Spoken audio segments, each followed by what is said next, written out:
My name is David Schloss. I work at the Academy of Natural Sciences in a bunch of different roles, but my first role was in the fossil preparation lab. There I spent a lot of time cleaning dinosaur bones. I also work on some other organisms. I attended Wheaton College in Massachusetts, and there I studied biology with a focus in evolutionary history and anatomy. Ever since a young age, I've been going out west to collect fossils. When I was in middle school, I actually went out to Ghost Ranch, New Mexico to collect fossils there. And last summer I went out to Montana with the Academy and the New Jersey State Museum to collect some dinosaurs. We ended up getting some bits of meat eater, some triceratops, and some ankylosaur, so some really fun stuff.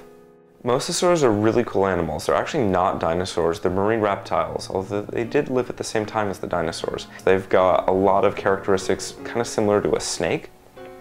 And for the time when they were alive, they're actually the predominant marine predators of their day and age, basically aquatic T-Rexes. Mosasaurs were highly carnivorous. They seemed to be able to eat just about anything else in their environment. They tended to eat sharks, other marine reptiles, and plenty of fish.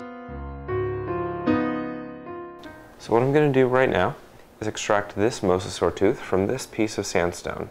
The main piece right here is this central tooth, definitely mosasaur.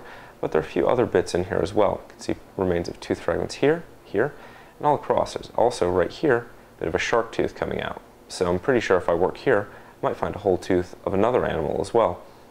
So in order to work on this project, I've got a few pieces of equipment here. Mostly I'm going to be working with lots of these.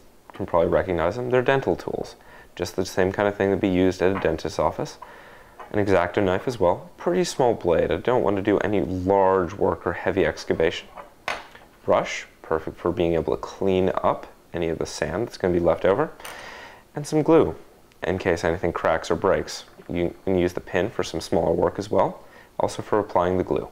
So the important first step is defining the edge, knowing what's going to be fossil, what's not.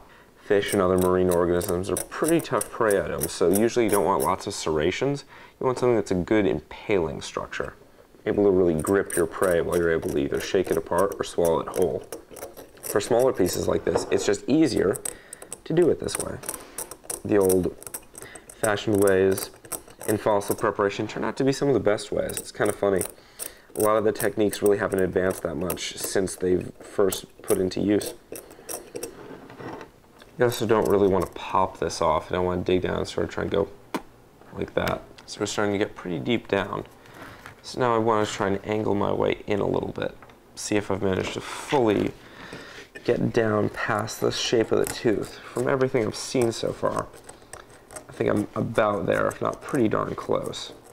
Paleontology is a very visual science. You really have to use your eyes a lot, but also your ears and touch as well. So if I hear something that sounds kind of off, if the scraping sounds like I'm moving on a different kind of surface, I want to watch out for that, as well as sudden increases in resistance. So you have to be aware of a couple of different things while you're doing this kind of work and be processing all this information at the same time. So you can start to really see that I'm digging nice and deep down and around it. There's no other bits of fossil sticking out, which is good, especially not from this piece. So obviously I haven't managed to hit it and scratch it up.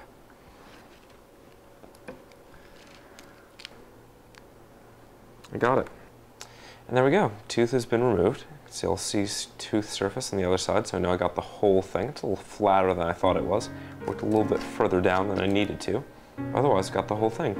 Next would just be cleaning up the surface, getting the little edge of rock off, and then you've got your mosasaur tooth.